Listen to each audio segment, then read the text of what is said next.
Ellie spins in the middle of the yard, purple butterfly dress flaring out like she actually believes wings work. She's 3. Of course she does. I stand by the folding table, a plastic knife in one hand, a pink envelope in the other pocket. The cardboard cake box sweats in the late afternoon sun. My smile feels practiced, like a mask that finally fits too tight. Jessica laughs near the patio, one hand under her pregnant belly like she's cradling something holy. Jessica Miller, my wife.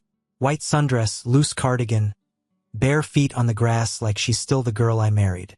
She leans back when she laughs, always has. I used to love that. Now all I see is the way her eyes flick to me, then away. Checking distance, measuring.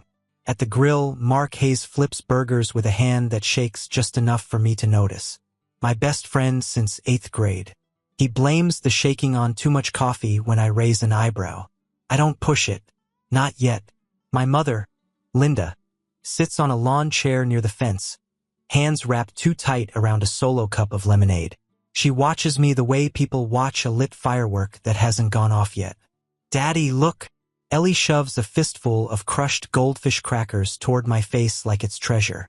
I see it, Bug, I say, forcing warmth into my voice. You're rich. Everyone laughs. None of it reaches me. The envelope burns in my pocket. 3 days since the lab called. 3 days of carrying it like a live round I'm too scared to chamber. I clap my hands. I'm gonna run inside, use the bathroom. Keep an eye on the birthday girl. Jessica waves me off. Hurry, we still need pictures with the cake. Inside, the house is cooler, quieter. I don't go to the bathroom. I walk straight to the kitchen counter, pull the envelope out, and lay it flat. My hands are steady. That surprises me. I tear it open cleanly, like I'm opening a bank statement. Numbers, percentages, technical language. My eyes find the line that matters. Probability of paternity, 0%. There's no feeling at first. Just a click, like something sliding into place. The story rearranged itself in my head. Late nights at yoga, extra showers, Mark's new cologne. My mother's sudden warmth toward Jessica that felt almost guilty. I fold the paper once, twice, slide it back into the envelope. When I open the kitchen door, my mother is standing there, like she'd been waiting. You opened it, she says. Not a question. How long have you known? My voice is flat. Her eyes shine. David, please not today. We can talk later. How long? She swallows. 2 months. Jessica. She was scared. She needed. I step past her. The word mom sticks in my throat and dies there. In the hallway, I nearly collided with Rachel Parker, Jessica's younger sister, carrying a tray of chips. She looks up, sees my face, and freezes. You know too, I say. Her lips part. No sound. That's all the answer I need. Since when? Thanksgiving, she whispers. I told her to tell you. I did. I'm already moving. Back in the kitchen, I picked up my mother's phone from the counter. She doesn't stop me. She just stands there, shaking. Recent texts. My name. Jessica's name. Mark's. Months of them. We can't tell him yet. He'll calm down. After the baby. Phrases that turn my stomach cold. Slip-ups in her speech echo in my head. Little things I dismissed as nerves. Conspiracy. Not the dramatic kind. The soft, everyday kind. The worst kind. Outside, someone yells, "Time for cake!" Ellie's voice rises, bright and pure. I step onto the deck. Ellie spots me and runs full speed, frosting already on her chin from God knows what. Daddy, you missed the balloons. I scoop her up, bury my face in her hair. She smells like sugar and sunscreen and crayons. In my head, I say it. I won't blow up your world today. Not in front of your cake, your balloons, your butterflies. I set her down gently. I'd never miss the cake, Bug. While everyone gathers and sings, I pull my phone out under the table. Screen low. I searched for the number from the card in my wallet. Locksmith. 24/7 service. I pressed the call. My voice is calm when the dispatcher answers. Hi, I say, watching my wife hold our daughter up to blow out 3 little candles. I need 3 new locks installed tonight. The ride home feels like driving out of a movie I already know the ending to. Jessica takes the wheel. "You had a beer, I'll drive," she'd said. I let her. Ellie's in the back, knocked out cold, a smear of pink frosting drying on her cheek, clutching a deflated balloon string like it's important. The GPS gives directions we don't need. No one talks. When we turn onto our street, the locksmith's van is already in the driveway. Big white thing. Magnetic sign on the door. Hazard lights pulsing in the dark. Jessica frowns. "What's that?" "Work thing," I say. "Needed the locks rekeyed." She laughs once. Thin. "Paranoid much?" "Something like that." Inside, the locksmith gets to work. Deadbolt off, new hardware out of a plastic bag. Metal on metal, the sound of my old life getting unscrewed. Jessica hovers. "David, what's going on?" "Wait until Ellie's asleep," I say. "Then we'll talk." That gets her attention. Her eyes narrow. "Did something happen at the party?" "Yeah," I say. "Something happened." Upstairs, I wipe the frosting off Ellie's cheek, change her into pajamas with dancing puppies, and tuck her in. She wraps her arms around my neck, half asleep. "Love you, Daddy." "Love you more, Bug." I close her door gently and head back down. The locksmith finishes, hands me 3 new brass keys. I pay him cash, watch his taillights disappear down the street. The house feels too quiet. In the kitchen, Jessica stands by the island, arms crossed over her stomach. "Okay," she says. "You're scaring me." "What is this?" I set the pink envelope on the counter between us like a knife. "Open it," I say. She doesn't move. "What is it?" "Results. DNA." Her face drains. You tested Ellie?" "No," my voice stays level. "I tested the baby." She stares at the envelope like it might explode. When she finally opens it, her hands shake so hard the paper rattles. I spare her the time. "Probability of paternity," I read. 0.00%. She looks up at me, eyes wide, already wet. These tests can be wrong. They mix things up. You hear about it on the news like, "Is the baby mine, Jessica?" Nothing. Just her chest rising and falling. "One word," I say. "Yes or no?" Her shoulders sag. "No." Silence. The refrigerator hums. A clock ticks somewhere I've never noticed before. "Who?" I ask even though I already know. She presses her lips together. "Who?" "Mark," she whispers. "It's Mark." It still hits like a punch even when you see it coming. "How long have you known?" Ask. "Since the first test," she says. I did the math. I wasn't sure at first. "You were sure enough to let me plan names," I cut in. "Sure enough to let my mother knit baby blankets." She starts crying harder. "I was scared, okay? I thought it would ruin everything. I thought maybe we could just move on. You work so much, you're always tired. And Mark was there and I was lonely and stupid and I take my wedding ring off.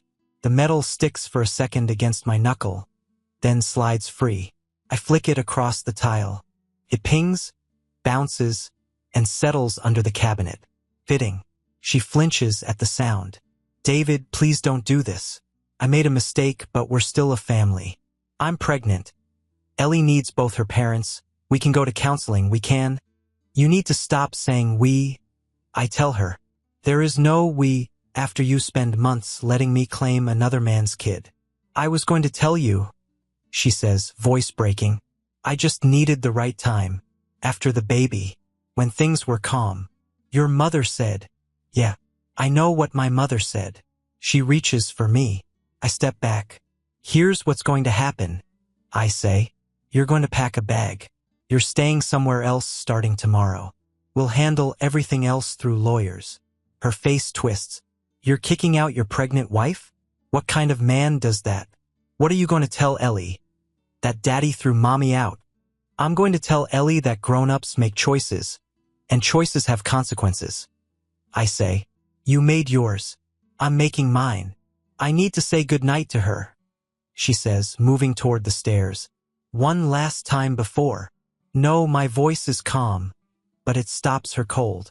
You said goodnight before we left the party. You don't get to turn this into my tantrum. You did this, not me. She glares at me through tears. You're cold. I'm clear, I correct. You can sleep in the guest room tonight. Be gone by 10 a.m. I'll have my attorney contact you by the end of the week. She opens her mouth, closes it, then storms down the hall, wiping at her face. I pick up the pink envelope, fold it once more, and slide it into a folder I've already labeled in my head. Evidence. By the time I walk into Rebecca Collins' office the next morning, I've already stopped thinking of myself as a husband. I'm just a father with a problem to solve. Her office is all glass and quiet. No fake warmth, no bowls of candy. Just shelves, a framed degree, and a woman in her 40s with her hair pulled back and a legal pad already open. David Miller? She asks. Yeah. I sit. I need out. Clean. And I'm not losing my daughter. Start from the beginning, she says. So I do. Backyard party, pink envelope, 0%, Jessica's confession, my mother, Mark. I keep my voice flat. It's easier that way. She doesn't interrupt, just writes. When I'm done, I pull a stack from my bag and slide it across the desk. DNA report, I say.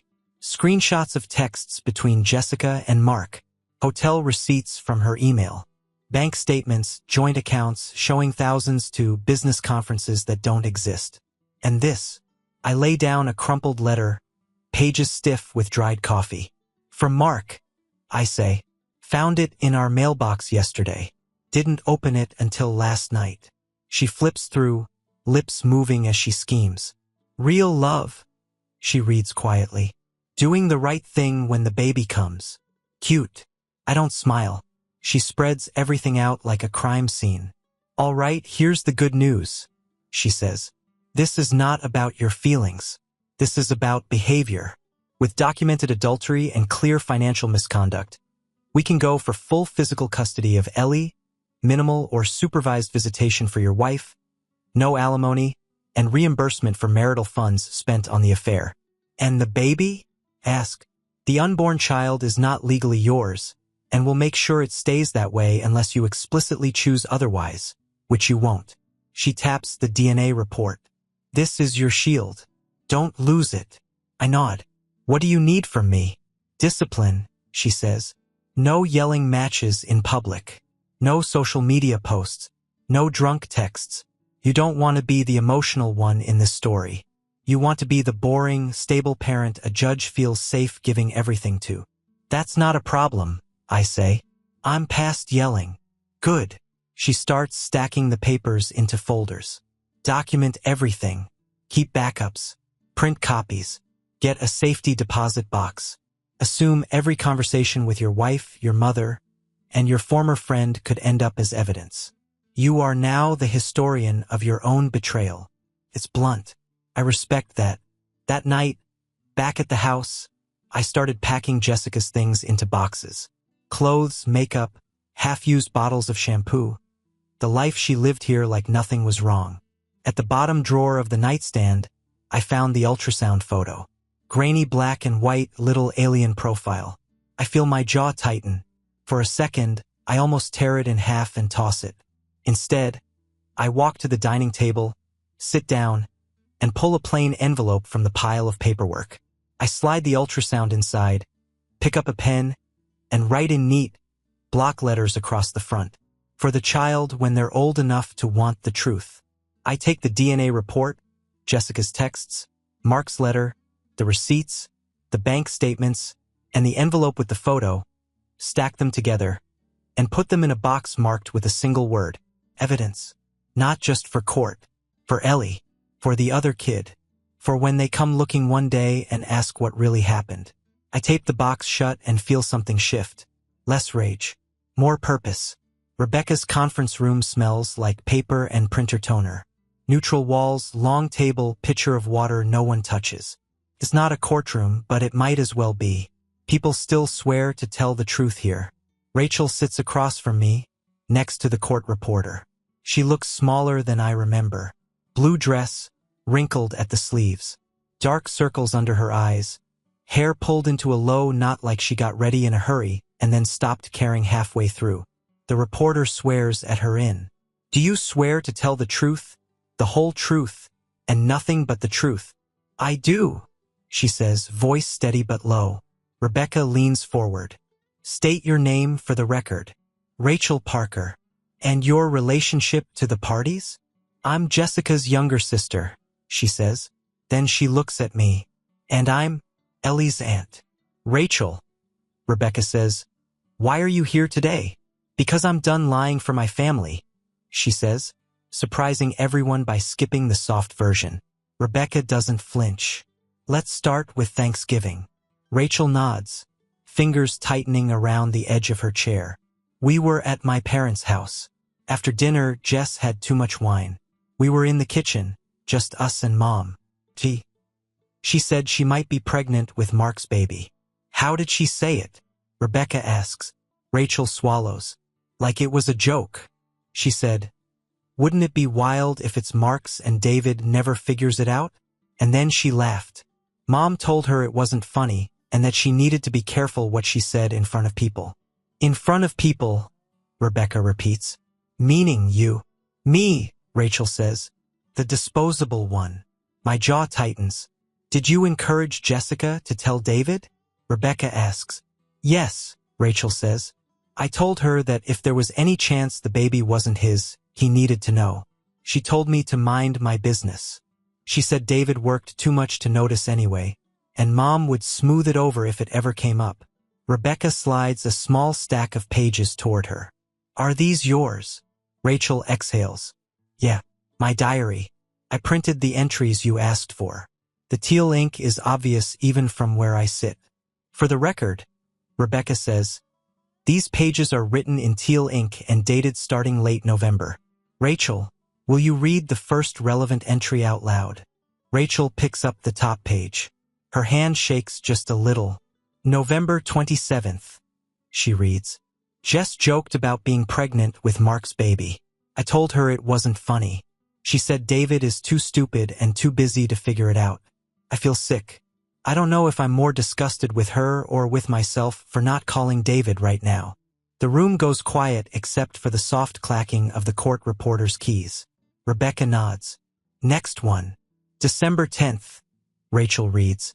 "Jess says she's definitely pregnant. She says it's probably Mark's, but she's not going to tell David because it would blow up their perfect little life. I told her that's his life too. Mom said this is a family matter and I need to keep my mouth shut." Her voice cracks on family. "Rachel," Rebecca says gently, "why didn't you call David then?" "Because I'm a coward," she answers, eyes wet but not looking away. "Because my whole life, our family rule has been we don't leave. We forgive. We stick together. It sounds nice until you realize it means we keep secrets and protect the loudest one at any cost." "Did you feel complicit?" Rebecca asks. "Yes," she says. "I still do. Put that in the record, please. I chose loyalty over doing the right thing." The court reporter glances up, then types faster. Rebecca doesn't let it linger. "Rachel, are you here today under any threat or promise from David?" "No," she shakes her head. "He didn't even ask me to take sides. You did. And I said yes because Ellie doesn't deserve to grow up in a family where the truth only matters when it's convenient." I watch her as she says it. No drama, no performance. Just a woman finally dropping a weight she's been carrying too long. An hour later, it's done. The reporter packs up. Rachel signs what she needs to sign, then stands, smoothing her dress. In the hallway, she stops in front of me. "You don't have to forgive me," she says. "I should have told you months ago." "I know," I say, "but you're here now. That counts." She nods once, eyes shining, then walks toward the elevator alone. That night at home, I open the box labeled evidence. I add Rachel's teal ink pages, clipped together. I place them beside the ultrasound envelope, the DNA report, the receipts, the texts, Mark's letter.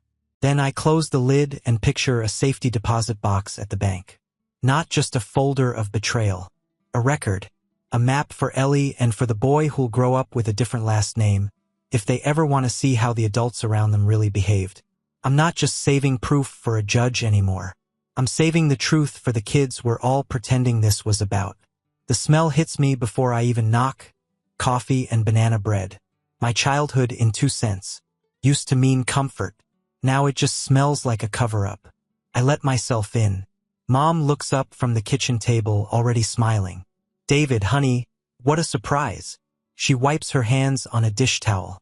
Sit, I just pulled a loaf out of the oven. You look tired. Are you eating? You should. I set the manila envelope on the table between us. It lands heavier than the paper inside justifies. She stares at it. What's that? Subpoena, I say. You're going to have to testify, under oath, about when you found out about the affair.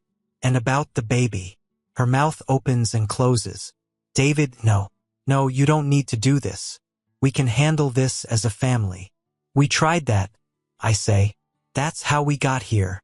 She pushes it back toward me like it's dirty. I was protecting the family. Jessica was pregnant and terrified. You were working non-stop. You were protecting her. I cut in. Not me. Not Ellie. Her. That's not fair, she says, eyes flashing. Marriage is complicated. People make mistakes. We don't tear everything apart over one. You left me, I say, louder than I've ever spoken to her.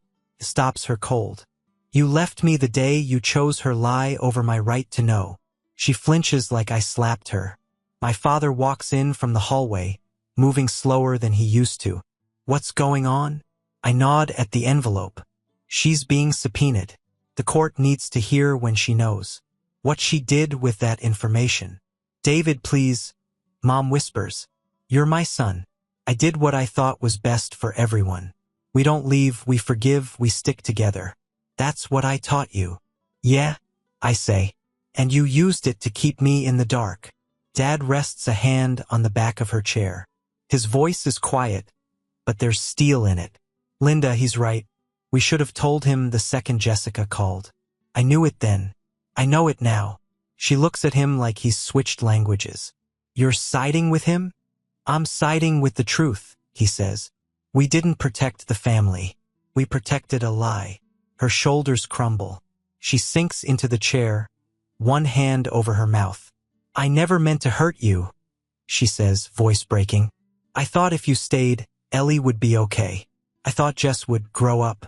I thought love meant holding the secret until it passed. Love means you don't help people steal years from your own kid. I say, you want to fix this? Tell the truth. Clearly. In court. No softening. No excuses. Tears spill over. She nods once like it physically hurts. I'll testify, she whispers. I'll say everything. I'll tell them I failed you. I stand. I'm not cutting you off, but we're done pretending this was a mistake. It was a choice, and it changed things permanently. Dad walks me to the door. I'm sorry, son, he says, for all of it. I know, I say. Now show it. Driving away, I realize something simple. Family without honesty isn't family. It's just a place where they expect you to accept your chains and call it love. The pounding starts just after midnight. Heavy, uneven hits that shake the front door. I woke up already annoyed, not scared.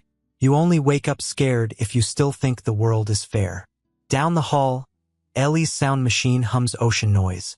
In the guest room, Rachel's door is half closed, a sliver of light under it. She's been staying over more lately, says it's to help with Ellie. I know it's also because her phone doesn't ring much anymore. The pounding comes again. I grab my phone off the nightstand and open the doorbell camera app. There he is, Mark Hayes, swaying on my porch, face flushed, hair a mess, wearing the same hoodie he used to crash on my couch in when we were 20. Beer bottle in one hand, other fist balled against the door. Of course, I mutter. I hit a record on the app, then open the phone dialer and punch in 911. I put it on speaker. 911, what's your emergency? This is David Miller, I say quietly, walking down the stairs. My ex-best friend is drunk on my porch. History of sleeping with my pregnant ex-wife. I have my 3-year-old daughter asleep upstairs. I need officers to come out and document this before it turns into something. Is he armed? The dispatcher asks. Not that I can see, I say. Just stupid. The dispatcher keeps talking, calm and professional. I unlock the door, but I don't open it all the way. The chain stays on. My feet don't cross the threshold. Mark leans in when he sees me. Davy. Finally. Step back from the door, Mark. I say. You're being recorded, and you're on with 911. He squints at the phone in my hand. You called the cops on me? I'm your best friend. Were I correct? What do you want? He laughs, ugly and wet. I want you to stop this custody crap. You're ruining everything. Jess is a wreck, man. She's pregnant and alone and you're, what? Playing hard-ass. You two ended the marriage, I say. I'm just cleaning up the paperwork. He points the bottle at me. You worked all the time. You left her lonely. We just found something real. Okay? Real love. You can't use real love. If it was real, I say, you wouldn't be drunk on my porch at midnight. You'd be with her, taking care of her, not trying to bully the guy you lied to for months. His face twists. You think you're better than me now? With your lawyer and your files and your cold little heart. I think I'm sober and inside my own house, I say, while my daughter sleeps upstairs and your kid is growing in a woman you lied to your best friend to get to. That's what I think. He steps closer. The chain pulls tight. You can't keep Ellie from Jess, he growls. You can't keep my kid from me. I'm not keeping anyone from anyone, I say. A judge is making decisions based on actions. This, I gesture with the phone, is another action. The distant wail of sirens starts up. He hears it too. His shoulders slump. Come on, man, he says. Don't do this. Don't be that guy. I'm not being any guy, I answer. I'm being a father. Big difference. The patrol car pulls up, lights painting the street red and blue. 2 officers step out, hands easy but ready. I open the door just enough to talk through it. That's him, I say. I don't want to press charges tonight. I just need this document and I need him to understand he's not welcome here. They separate us. One walks Mark to the curb, starts talking to him. The other comes to my door, takes my statement while I keep half an eye on the stairs. You sure you don't want to file anything? The officer asks when he's done. Not tonight, I say. Just put it in the record. If he comes back, we'll have a pattern. He nods. We'll warn him to stay away.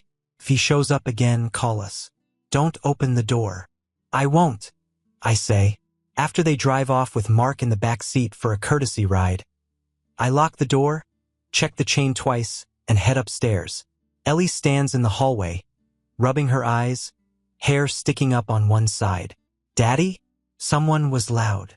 I crouch in front of her. Yeah, Bug. Just a sad man who came to the wrong house. Is he okay? She asks. He will be, I say. It's not our job to fix him.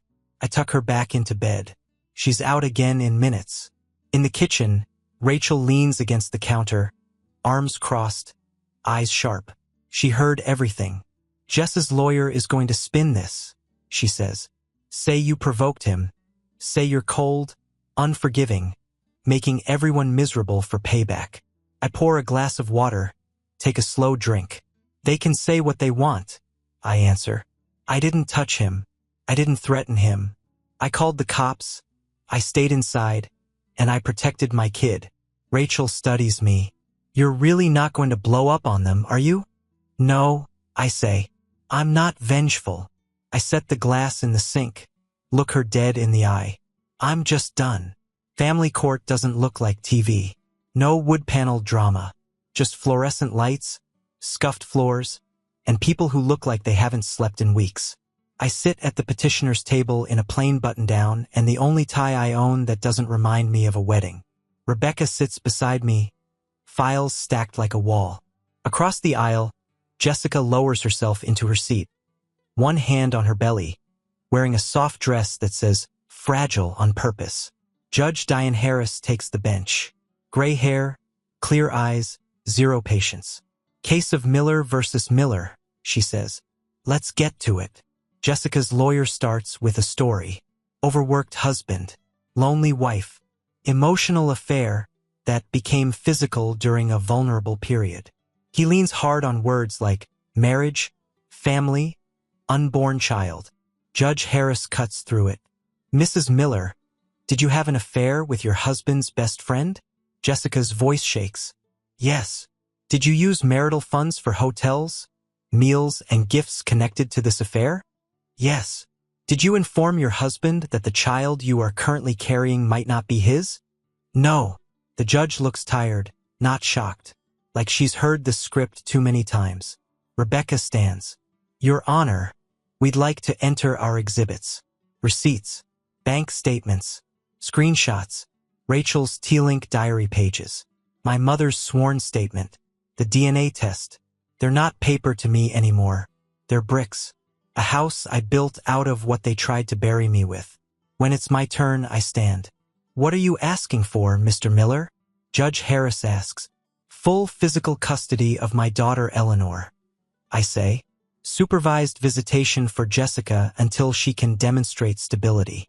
No spousal support. Reimbursement of marital funds spent on the affair. And a clear ruling that I have no legal obligation or parental status regarding the unborn child proven not to be mine. Have you spoken negatively about Mrs. Miller to your daughter? She asks. No, I answered. She's 3. She doesn't need my version. She needs stability. That's what I'm here for, not payback. The judge looks over the evidence again, then back up. This level of deception and financial misuse is egregious, she says. Petitioner's requests are granted in full. The words hit harder than any punch. Not because they're surprising, but because they're final. Gavel. Done. In the hallway, Jessica catches up to me. Her eyes are red, anger now where tears were. You got everything you wanted, she spits. Hope you're happy. I turn, meet her eyes. I didn't want any of this, I say. What I have now isn't a win. It's just the consequences of your choices written down on paper. She opens her mouth, searching for something that will stick. If you love Ellie like you say you do, I add, prove it. Show up for her visits. On time, sober, consistent. This is your shot to be her mother, not her victim. For a second, something real flickers across her face. Fear, maybe, or understanding. I don't wait to find out which. I walk out of the courthouse into dull daylight feeling lighter. Not because I hurt them, but because the state of our last name versus my denial is officially closed. The new place is small, but it's ours. No ghosts in the drywall, no arguments baked into the bed frame. Just a 2-bedroom box with fresh paint and neighbors who don't know my history. Ellie spins in her new room. Lavender walls still smelling like paint. Glow-in-the-dark stars scattered on the ceiling. Her stuffed elephant sits on the fresh mattress like a guard. Do we live here now? She asks. Yeah, Bug, I say. This is our home. Rachel hauls in another box, drops it with a grunt. Old t-shirt, hair in a tie, paint on her wrist. She's traded being Jessica's shadow for being Ellie's aunt in full daylight. We eat pizza on the living room floor, plates balanced on moving boxes. Why does Mommy live in a different house?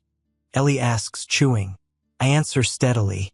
Because grown-ups make choices, and sometimes that means they can't live together anymore. None of it is your fault. We both love you.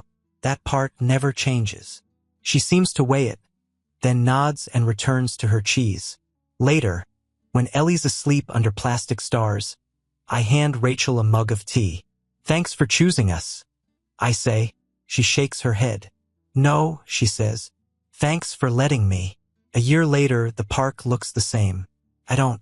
Ellie hangs from the monkey bars, legs kicking, face screwed up in effort.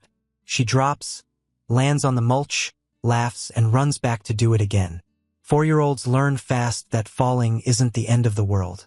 I sit on the bench, coffee in one hand, keys in the other. The smallest brass one is for our apartment. Feels like home now, not a transition.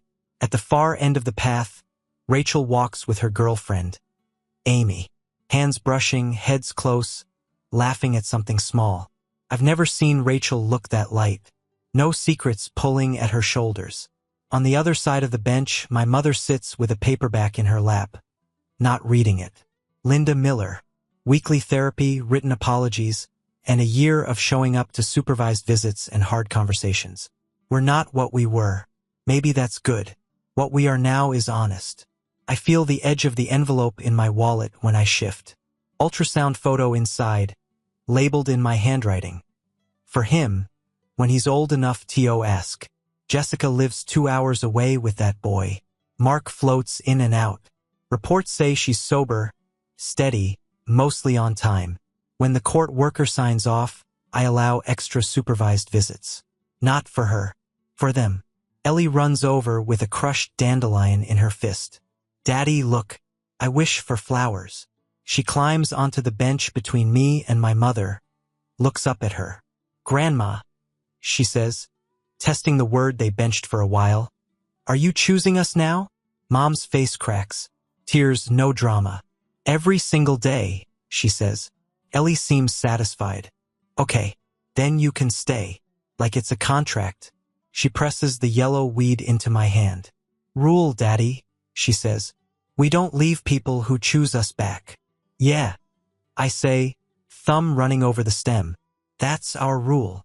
On the drive home, Ellie falls asleep in the back, dandelion on the seat beside her. I catch my reflection in the rear view. Same face, different man. I don't have my old life. I have something better.